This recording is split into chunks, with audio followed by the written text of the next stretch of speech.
Good morning, class. Today we will start the image formation by the convex mirror and the nature, size and position of image according to the position of object. Okay. So last lecture में हमने discuss किया था कि concave mirror से image formation कैसा होता है, यानी कॉन्केव मिरर में ऑब्जेक्ट को किस किस पोजीशन पे हमें रखना है जिससे हमें इमेज के नेचर, साइज़ और पोजीशन का पता चलता है। सेम वही एक्टिविटी यहाँ जो लास्ट टाइम हमने देखी थी उसी तरह की एक्टिविटी आप कॉन्वेक्स मिरर में भी कर सकते हो। बट कॉन्वेक्स मिरर में जो फोकस और जो centre of curvature, principal axis, वो सभी पॉलिश्ड सरफेस की तरफ होते हैं, यानी कि रिफ्लेक्टिंग सरफेस के अपोजिट साइड। इसलिए यहाँ इमेज फॉर्मेशन सिर्फ दो ही केस बनते हैं। एक तो इमेज इनफाइनाइट लेंथ पर हो, तो ऑब्जेक्ट अगर इनफाइनाइट लेंथ पर रखी हो तो फोकस बिंदु पर उसकी जो इमेज बनती है वो बहुत ही दूर बनती है, जैसा कि हमने लास्ट टाइम देखा था कि फोकस बिंदु मिरर के दूसरी साइड होता है। ठीक है, तो वो जितनी भी इनफाइनाइट लेंथ से आने वाली लाइट रे होती है वो आफ्टर रिफ्लेक्शन फोकस पर ना मिलते हुए फोकस की डायरेक्शन की तरफ रिफ्लेक्ट हो जाती हैं। जिस तरह हमें वर्चुअल और इरेक्ट इमेज मिलती है और इमेज की साइज़ भी बहुत छोटी मिलती है। सेकेंड पोजीशन है between distance position and P. तो अगर आप ये समझेंगे कि पी से यानी पोल से लेकर अलग अलग बीच की कितने भी कंडीशन में आप देखेंगे आपको हमेशा इमेज जो रहेगी वो पी और एफ के बीच में ही मिलेगी और वर्चुअल और इरेक्ट रहेगी और स्मॉल रहेगी। ये दो पोजीशन में हमें इमेज मिलती है। और हायर क्लासेस या अभी की क्लास के लिए convex mirror formation convex mirror से इमेज फॉर्मेशन इतना इम्पॉर्टेंट नहीं है जितना कॉन्केव मिरर से, क्योंकि कॉन्केव मिरर में कई सारे केसेस है, 6 केस है टोटल, और इन सभी से हमें रियल इमेज मिलती है। सिर्फ एक ही केस ऐसा है जिसमें वर्चुअल और इरेक्ट इमेज मिलती है। Now uses of concave mirror. Concave mirror के यूजेस की बात करते हैं तो कॉन्केव मिरर का यूज़ शेविंग मिरर्स के फॉर्म में भी किया जाता है, क्योंकि कॉन्केव मिरर किसी भी ऑब्जेक्ट को बड़ा करके दिखाते हैं, यानी कि इसमें मैग्नीफिकेशन कैपेसिटी अच्छी होती है कॉन्केव मिरर में।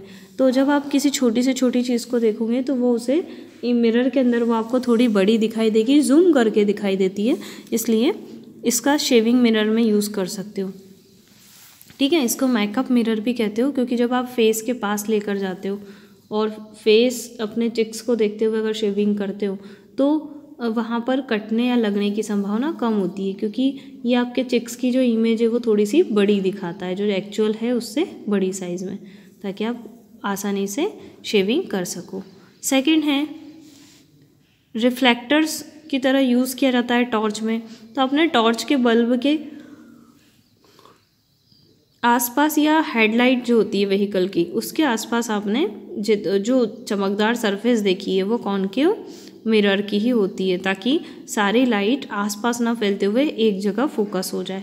ठीक है, ये रिफ्लेक्टर्स ही लाइट को एक जगह फोकस करते हैं। जैसे कि एक टॉर्च या कार हेडलाइट से लाइट बीम एक साथ आती है ना, पैरेलल लाइट बीम दिखाई देती है, वो सिर्फ आसपास के रिफ्लेक्टर के द्वारा। नाउ डेंटिस्ट के द्वारा भी यूज़ किया जाता है, क्योंकि ये साइड में इमेज में आपको बताया गया है इस तरह का छोटा सा मिरर होता है। दांतों के अंदर जो कैविटी होती है वो छोटी होती है, जिसे आसानी से देख पाना, और थोड़ी सी पीछे की तरफ या गहरी होने के कारण ठीक से दिखाई नहीं देती, तो उसे देखने के लिए हम लोग मिरर का यूज़ करते हैं। ये मिरर उस कैविटी को थोड़ा बड़ा करके दिखाता है, जिससे आसानी से उसे ऑब्जर्वेशन किया जा सकता है। अब कॉन्केव मिरर का यूज़ डॉक्टर भी करते हैं, ताकि उन्हें किसी बॉडी पार्ट जैसे ईयर है, थ्रोट यानी गला है, कोई गहराई वाला हिस्सा हो बॉडी का, वहाँ पर वो आसानी से देख सकते हैं। जैसे ईयर ड्रम बहुत अंदर की तरफ होता है, कुछ कचरा या कोई कीड़ा फंस गया हो तो वहाँ पर टॉर्च यूज़ की जाती है, पैरेलल बीम्स। तो कॉन्केव मिरर लगा होता है इस टॉर्च में, ताकि वो बीम्स को बिल्कुल पैरेलली एक ही पार्ट पर स्ट्राइक कर सके। ठीक है, तो इसीलिए कॉन्केव मिरर का यूज़ किया जाता है एज अ टॉर्च और बॉडी के पार्ट्स को देखने के लिए। Now uses of convex mirror. जिस तरह कॉन्केव मिरर में आपने देखा कि यह छोटी इमेज को मैग्नीफाई यानी बड़ा करके दिखाता है, उसी तरह कॉन्वेक्स मिरर भी इमेज की छोटी साइज़ को, मतलब अगर बड़ी इमेज है तो उसे छोटा करके दिखाएगा। कॉन्केव का उल्टा फंक्शन करता है, ठीक है। तो इसलिए इसे रेयर व्यू मिरर्स में या साइड व्यू मिरर्स भी कहते हैं। ऑटोमोबाइल यानी कि कार है, आपका व्हीकल है किसी भी टाइप का, उन सभी के साइड ग्लास होते हैं, इस तरह से लगे होते हैं, जिसमें आप पीछे से आने वाली गाड़ियों को आसानी से देख सकते हो और उन्हें साइड देना या उनके लिए रास्ता बनाने का काम भी कर सकते हो। तो ये साइड या रेयर व्यू मिरर का मतलब ये होता है कि ये इसलिए ऐसे कॉन्वेक्स मिरर लगाए जाते हैं साइड में कि पीछे का जो पूरा व्यू है वो आपको एक छोटे से मिरर के अंदर दिख जाए। तो ये बड़ी इमेज को कैसे एडजस्ट कर लेता है, एक छोटे से मिरर के अंदर उसे एडजस्ट कर लेता है। दूसरा है बड़े बड़े कॉन्वेक्स मिरर जो होते हैं वो विजिलेंस मिरर, जैसे कि बड़ी बड़ी शॉप या स्टोर्स होते हैं वहाँ पर यूज़ किए जाते हैं, जिसके कारण आप सिर्फ उस मिरर पे वॉचिंग करेंगे तो आपको पूरी शॉप का व्यू नज़र आ जाता है उसमें, ठीक है। They are used as a staircase mirror on the double decker buses.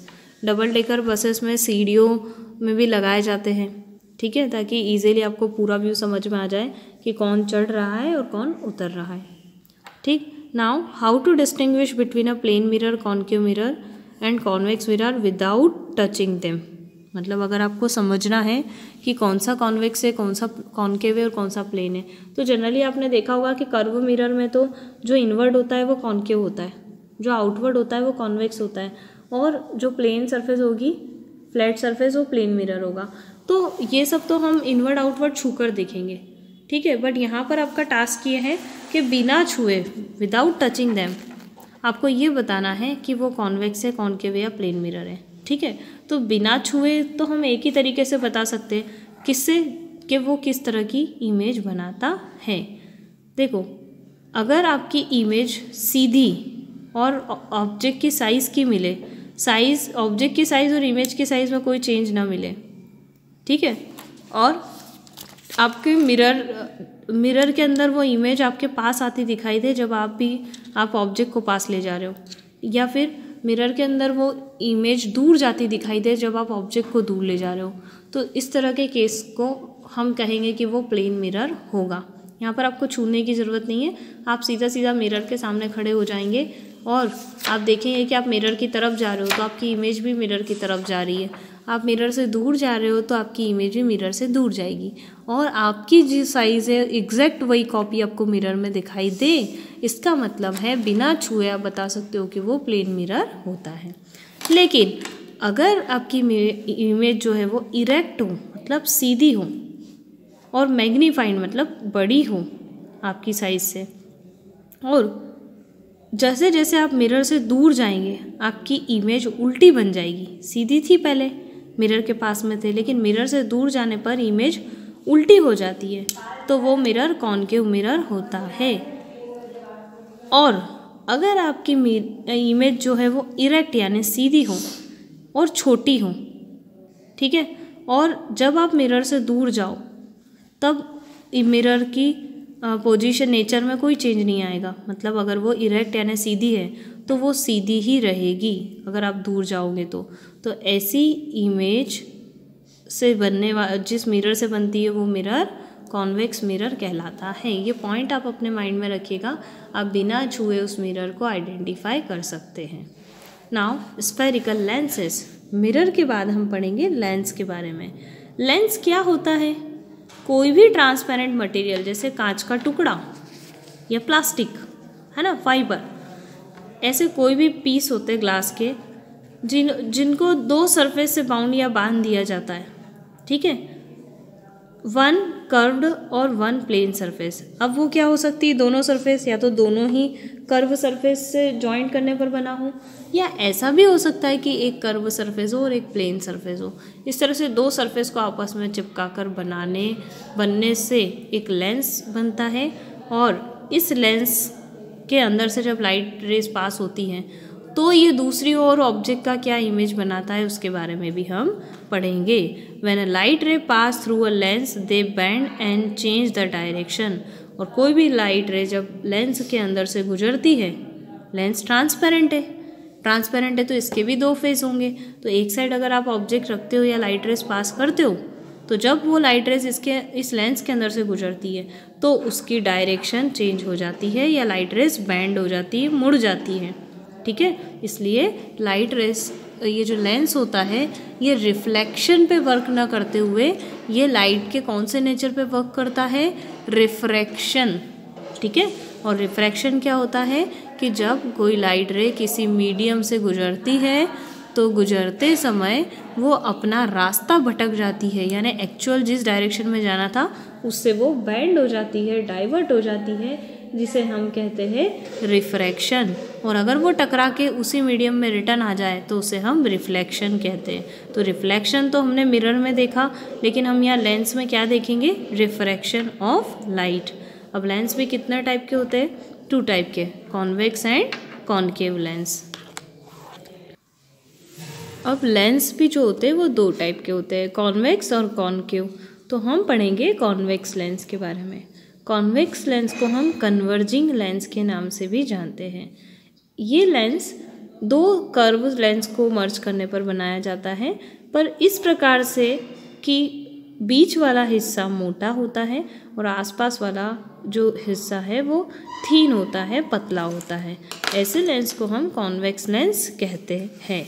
ठीक है, और ये दोनों सरफेस इसकी जो है वो कॉन्वेक्स सरफेस है। कॉन्वेक्स का मतलब हम मिरर में भी देख चुके, जो आउटवर्ड पार्ट अगर बाहर होता है तो वो कॉन्वेक्स पार्ट कहलाता है। तो इस तरह से इसके दोनों पार्ट आउटवर्ड है, यानी कि कॉन्वेक्स सरफेस कहलाएंगे। ठीक है, और बीच वाला हिस्सा जो है वो मोटा है थोड़ा सा, आसपास वाला हिस्सा पॉइंट ए पॉइंट बी पर वो थिनर पार्ट होता है। उसी तरह कॉनकेव लेंस की अगर बात करते हैं तो यहाँ भी हम 2 कर्व सरफेस को जोड़ रहे हैं, बट उल्टा जोड़ते हैं। कॉन्वेक्स में हमने इसको पलट के जोड़ा था और कॉनकेव में अलग जोड़ेंगे, है ना। कॉनकेव में इस तरह से जोड़ेंगे कि बीच वाला हिस्सा पतला हो जाए और आसपास वाला हिस्सा ब्रॉड हो, यार कि चौड़ा हो जाए। ठीक है, तो ये कॉनकेव लेंस कहलाता है। और कॉनकेव का मतलब होता है जिसमें जो लाइट फॉल्स होती है वो सरफेस इनवर्ड होना चाहिए। तो यहाँ पर दोनों ही सरफेस कैसी होगी, इनवर्ड, और यहाँ पॉलिश नहीं होती। पॉलिश नहीं होने के कारण लाइट इसके अंदर से ट्रैवल करके दूसरी तरफ आ जाती है, और इस तरह से लाइट का एक मीडियम से दूसरे मीडियम में ट्रैवल करना भी रिफ्रैक्शन ही कहलाता है। क्योंकि यहाँ लाइट एयर से पहले ग्लास में आती है, इस लेंस के अंदर से गुजरती हुई ग्लास से फिर एयर में आती है। अब इससे रिलेटेड भी कुछ टर्म यूज़ किए हैं स्फेरिकल लेंस से, वो हम देखेंगे। प्रिंसिपल एक्सिस क्या होती है, तो हमने वहाँ पर मिरर में भी प्रिंसिपल एक्सिस को देखा था, जो मिरर के पोल से सेंटर ऑफ कर्वेचर को मिलाती हो। तो यहाँ पर भी अगर 2 स्फीयर है C1 C2, ठीक, तो अगर हम इन दोनों स्फीयर से एक एक पार्ट को कट करते हैं और उस C1 C2 क्या कहलाएंगे, दोनों ही कर्व पार्ट के सेंटर कहलाएंगे। तो इस तरीके से सेंटर ऑफ कर्वेचर्स यहाँ पर 2 होते हैं, क्योंकि पहली सरफेस का सेंटर ऑफ कर्वेचर लेफ्ट वाली का राइट साइड होगा और राइट वाली का लेफ्ट साइड होगा। देखो ये कॉन्वेक्स लेंस है, तो इसका अगर आप इस कर्व का आप सेंटर कर देखेंगे तो ये कर्व इस स्फीयर से कटा है, तो इस कर्व का सेंटर ऑफ कर्वेचर यहाँ होगा, जबकि इस कर्व का सेंटर ऑफ कर्वेचर देखेंगे तो वो यहाँ मिलेगा। मिरर में एक ही कर्व सरफेस है, इसलिए सेंटर ऑफ कर्वेचर भी कितने होते हैं, 1 होते हैं, जबकि लेंस में 2 सरफेस है कर्व, यानी दोनों के सेंटर ऑफ कर्वेचर 2 होते हैं। ठीक है, इधर राइट वाली का लेफ्ट साइड होगा और लेफ्ट वाली का राइट साइड होगा। जबकि कॉनकेव के अंदर क्या होता है, जिस सरफेस को आपने दो सरफेस को आपको इस तरह से जोड़ रखा है, तो इधर वाली सरफेस इस वाले स्फीयर से कटी है और इधर वाली सरफेस इधर वाले स्फीयर से कटी है, यानी कि इस वाली सरफेस का सेंटर ऑफ कर्वेचर यहाँ होगा और इसका यहाँ होगा। यानी कि कॉनकेव में कोई अदला बदली नहीं होती। कॉनकेव में लेफ्ट वाली का लेफ्ट साइड ही होता है और राइट वाली का centre of curvature right side होता है। तो यहाँ पर 2 सरफेस होने के कारण सेंटर ऑफ कर्वेचर्स भी 2-2 होते हैं। Now in centre of curvature को मिलाने वाली जो लाइन होती है दोनों के सेंटर ऑफ कर्वेचर को, वो लाइन इस लेंस की प्रिंसिपल एक्सिस कहलाती है। ये प्रिंसिपल एक्सिस है, यहाँ पर ये प्रिंसिपल एक्सिस है। ठीक है, ऑप्टिकल सेंटर की बात करते हैं। ऑप्टिकल सेंटर मतलब इस लेंस का सेंटर पॉइंट, जहाँ दोनों कर्व सरफेस मिलाई जाती है तो उसके जस्ट सेंटर वाला जो पॉइंट होता है वो O यानी ऑप्टिकल सेंटर कहलाता है। ठीक है। जैसे वहाँ पर मिरर का सेंटर था ना पोल, तो वैसे यहाँ पर लेंस है, तो लेंस के बीच में जस्ट जो सेंटर पॉइंट होगा वो ऑप्टिकल सेंटर कहलाता है। प्रिंसिपल फोकस की बात करते हैं, तो मिरर के केस में हो चाहे लेंस के केस में हो, फोकस का मतलब ये होता है कि जब लाइट रे पैरेलल फॉल्स होती है तो वहाँ पर रिफ्लेक्शन के बाद वो फोकस पर मिलती है, और यहाँ पर पैरेलल आने के बाद लेंस से वो आर पार होकर वो फोकस पर मिलती है। सेम उसी तरह अब देखो यहाँ पर लाइट रे अगर इस साइड से फॉल्स हो रही है तो हमने पढ़ा है कि इसमें लाइट रे पॉलिश नहीं होने के कारण इस तरफ आ जाएगी।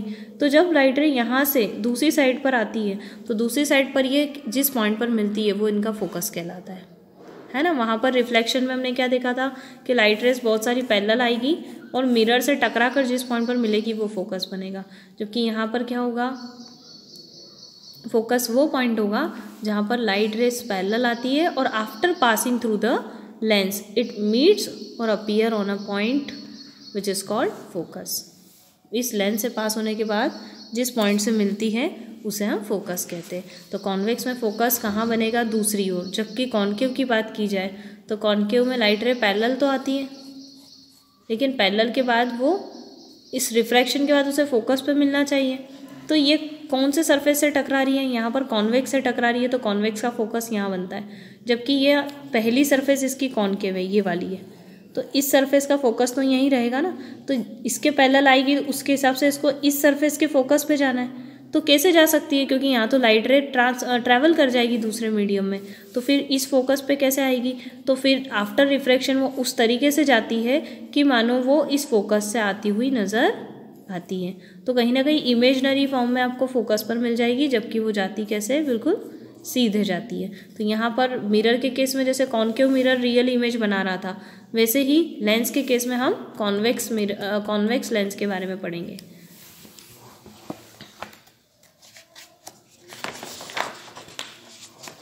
नाउ लास्ट टर्म है फोकल लेंथ।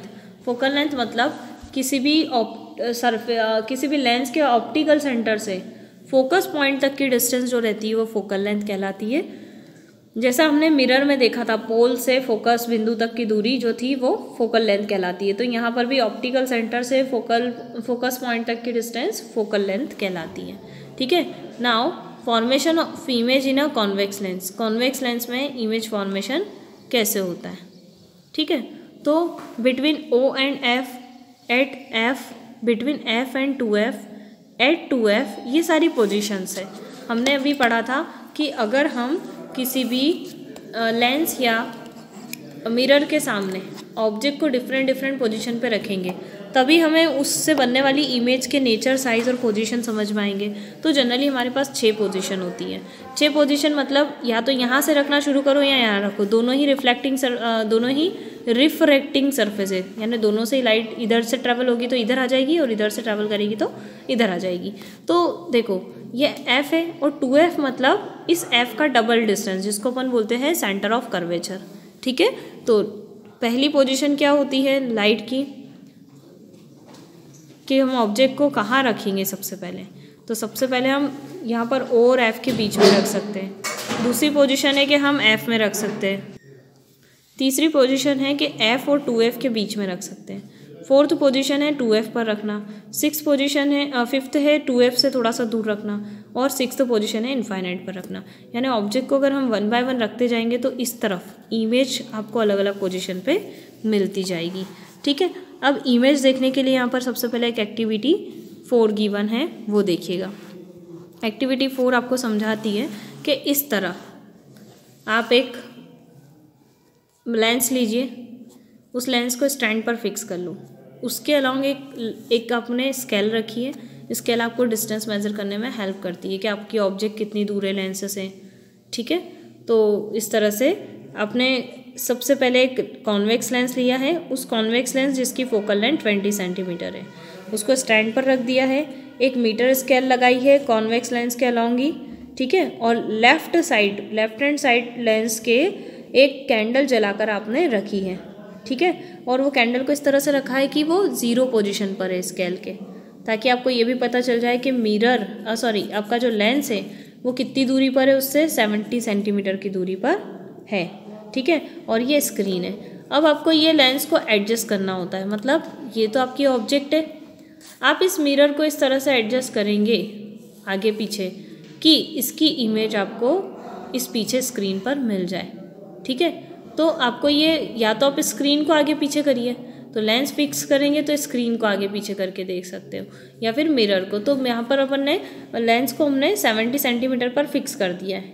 ठीक है, अब हम स्क्रीन जो रहेगी उसको थोड़ा सा एडजस्ट करके देखेंगे। इस तरीके से हमें इन तीनों को एडजस्ट करना है कि इसकी जो इमेज है, हमें पता है कि लेंस से लाइट रे डेविएट होगी और कहाँ जाएगी, दूसरी तरफ जाएगी लेंस के, तो दूसरी तरफ हमें स्क्रीन पर इसकी इमेज मिलना चाहिए।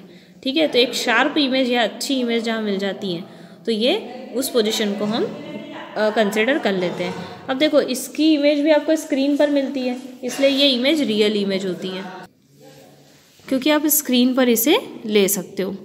और जब आप कैंडल फ्लेम की तरफ देखोगे तो कैंडल फ्लेम जो होती है वो सीधी थी, जबकि इमेज में वो उल्टी दिखाई देती है, यानी कि इससे आपको रियल इमेज मिलती है, इन्वर्टेड मतलब उल्टी इमेज मिलती है, और ऑब्जेक्ट के कंपैरिजन में छोटी साइज़ की इमेज मिलती है। तो कंक्लूजन क्या मिला कि ऑब्जेक्ट से इमेज जो मिलती है वो कहाँ मिलेगी, रियल, इन्वर्टेड और बहुत छोटी मिलती है। ठीक है, लेकिन अब यहाँ पर एक टेबल गिवन है जहाँ पर आप कॉन्वेक्स मिरर के सामने ऑब्जेक्ट को अलग अलग पोजीशन पे रख के इमेज की अलग अलग पोजीशंस देख सकते हो। जैसे कि डिस्टेंस पोजीशन यानी इनफाइनाइट पर जब भी आप रखोगे तो आपको जो इमेज है वो फोकस पर मिलेगी और रियल इन्वर्टेड मिलेगी। उसी तरह अलग अलग 6 पोजीशन जो मैंने आपको बताई थी, सेंटर ऑफ कर्वेचर से पहले 2F से पहले रखते हो तो इमेज F और 2F के बीच में मिलेगी। अगर आप 2F पर रखते हो यानी कि सेंटर ऑफ कर्वेचर पर, तो इमेज आपको 2F मिलेगी और सभी में रियल और इन्वर्टेड इमेज मिलती है।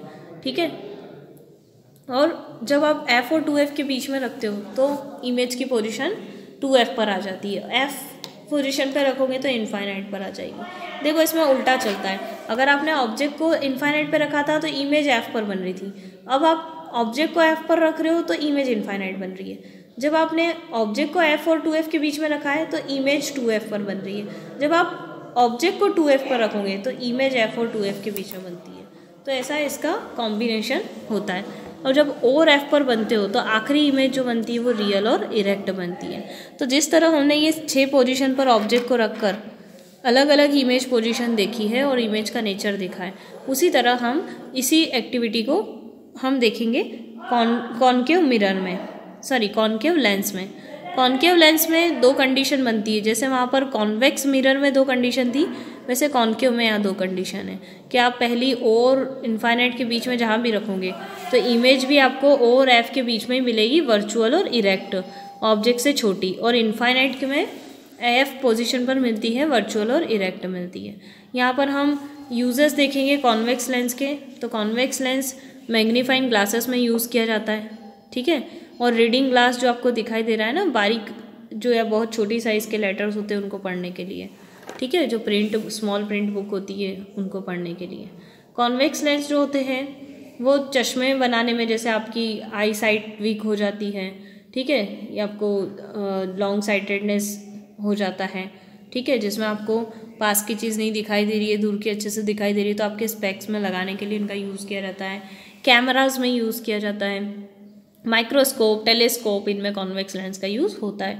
कॉनकेव लेंस की बात करते हैं तो स्पेक्टेकल्स, यानी कि अगर हमें नियर साइटेडनेस होती है, देखो दोनों प्रॉब्लम होती है आँख में, दूर का भी नहीं दिखता और पास का भी नहीं दिखना। अब किसको कौन सी प्रॉब्लम है उसके हिसाब से कॉन्वेक्स कॉनकेव लेंस यूज़ किए जाते हैं। और उसके अलावा कॉनकेव लेंस जो होते हैं वो गैलिलियन टेलीस्कोप में यूज़ किया जाता है। कॉन्वेक्स और कॉनकेव लेंस के डिफरेंस बताएं। तो कॉन्वेक्स लेंस क्या, जैसे कि अभी हम तक देखते आ रहे हैं कि ये कन्वर्जिंग है, कॉनकेव डाइवर्जिंग है। कॉन्वेक्स में आपको रियल फोकस मिलता है, इसमें वर्चुअल फोकस होता है, इसका बीच में से पार्ट थिक होता है, आसपास से थीनर होता है। वैसे ही कॉनकेव आसपास से थीनर होता है, बीच में से थीनर होता है और आसपास से थिक होता है। ठीक है, ये इमेज जो होती है वो रियल, वर्चुअल, एनलार्ज, स्मॉल और इक्वल साइज, यानी कि 6 पोजीशन के अकॉर्डिंग 6 टाइप की इमेज मिलती है। जबकि यहाँ पर वर्चुअल मिलती है, इरेक्ट या छोटी मिलती है। ठीक है, तो ये इनके बीच में डिफरेंसेस था जो हमने इनकी प्रॉपर्टीज से देखा। अब हम देखते हैं कि वाइट लाइट के बारे में हम पढ़ेंगे कि लाइट या रेनबोज हमें क्यों दिखाई देते हैं। तो हमें पता है कि जो वाइट लाइट होती है उसमें 7 कलर होते हैं।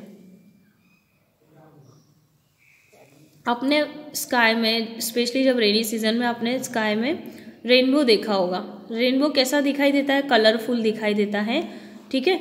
और ये जो रेनबो है ये कैसे बनता है?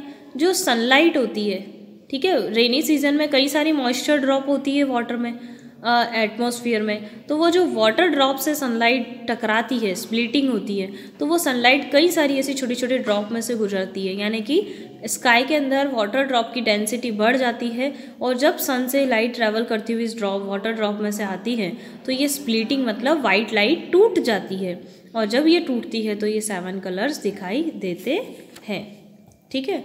और कई सारी ऐसी छोटी छोटी ड्रॉप्स मिलने के कारण एटमॉस्फेयर पूरी तरह से एक प्रिज्म की तरह काम करने लग जाता है। प्रिज्म मतलब एक ज़्यादा डेंसिटी वाला कांच का मीडियम होता है, वैसे ही ये रिएक्ट करने लग जाता है, जिससे लाइट रे को ट्रैवल करने के लिए सीधा पाथ नहीं मिल पाता है, तो कई बार वो इस ड्रॉपलेट्स के अंदर से गुजरते गुजरते टकराते टकराते 7 कलर्स में डिवाइड हो जाती है, और 7 कलर्स में डिवाइड होकर ये 7 कलर का बैंड देती है, जिसे हम स्पेक्ट्रम भी कहते हैं, और इसी स्पेक्ट्रम को हम रेनबो कहते हैं।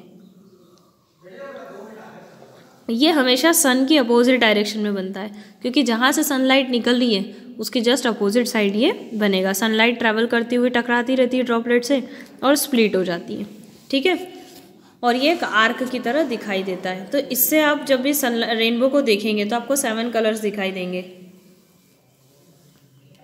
जिनको आप नॉर्मली विबग्योर के नाम से जान सकते हो। VIBGYOR, violet, indigo, blue, green, yellow, orange, red, ठीक है, इसको शॉर्ट में विबग्योर कहते हैं, ठीक। अब उसके अलावा आपने देखा होगा कि रेनबो में जो रेड कलर्स होता है वो सबसे ऊपर वाले आर्क में दिखाई देता है, जबकि वॉयलेट कलर नीचे दिखाई देता है। इसका मतलब है कि रेड कलर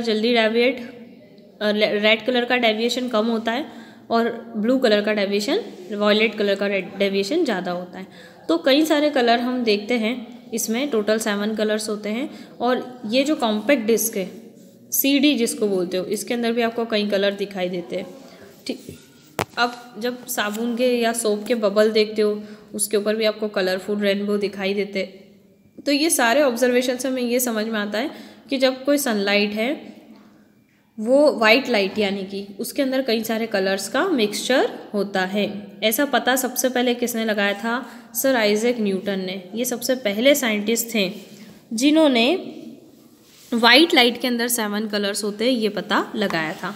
और उन्होंने ये एक एक्सपेरिमेंट किया था जिसमें एक प्रिज्म लिया, उसमें वाइट लाइट की बीम पास की थी, तो दूसरी तरफ स्क्रीन पर उन्हें 7 कलर्स का स्पेक्ट्रम मिला था, जिससे उन्होंने ये कंक्लूजन दिया था कि अगर कोई वाइट लाइट है किसी डेंसिटी वाले, ज़्यादा डेंसिटी यानी कि ग्लास हो या वाटर हो, है ना, एयर के कंपैरिजन में इनकी डेंसिटी ज़्यादा होती है, ऐसे किसी मीडियम से पास होती है तो मीडियम से पास होते होते वो 7 कलर्स में टूट जाती है।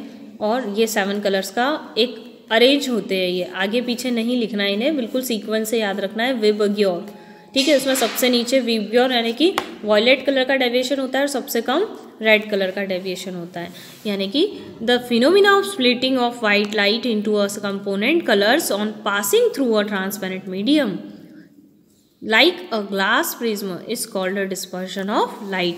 और इस तरह किसी वाइट लाइट का इसके 7 कंपोनेंट्स के अंदर टूटना, जब ये किसी मीडियम यानी कि प्रिज्म के अंदर से पास होती है तो इसे हम डिस्पर्शन ऑफ लाइट कहलाते हैं। ये 7 कलर जो बने ना एक वाइट लाइट से, ये प्रोसेस क्या कहलाती है? Dispersion of light. The band of 7 colour formed on the white screen when white light passes through a prism is called spectrum of white light। और इस तरह 7 कलर का कंबाइन फॉर्म है स्पेक्ट्रम, और ये जिस स्क्रीन पर हमें मिलते हैं तो हम इसे कहेंगे कि वाइट लाइट का एक स्पेक्ट्रम हमें मिला है। इसी तरह जब हम इन 7 कलर्स को मिक्स कर देंगे तो हमें अगेन वाइट लाइट मिल जाती है। ऐसा एक्सपेरिमेंट भी न्यूटन ने करके दिखाया था, जिसे हम न्यूटन डिस्क के नाम से भी जानते हैं। उसने एक प्लेट ली थी, डिस्क प्लेट, और उस पे 7 कलर्स को इक्वल रेशो में पेंट कर दिया था और ये सातों कलर जो उसने पेंट किए थे, उसके बाद उसने डिस्क को बहुत तेज़ी से घुमाया था और जब इसे दूर से ऑब्जर्व किया था तो 7 कलर एक साथ हमारी आंखें जब ऑब्जर्व करती है तो फिर से उसका मर्ज फॉर्म क्या बनाती है, वाइट कलर बनाती है। यानी ये 7 कलर वाइट कलर से मिलकर बने, इस वाइट के अंदर ये 7 कलर्स है। तो जब हमने इसको मर्ज कर दिया या स्पीड से जब रोटेट करते हैं तो ये हमें दूर से वाइट लाइट की तरह ही दिखाई देती हैं। तो इस तरह 7 कलर्स होते हैं किसी भी वाइट लाइट के अंदर। यहीं पर आपका चैप्टर फिनिश होता है। Thank you.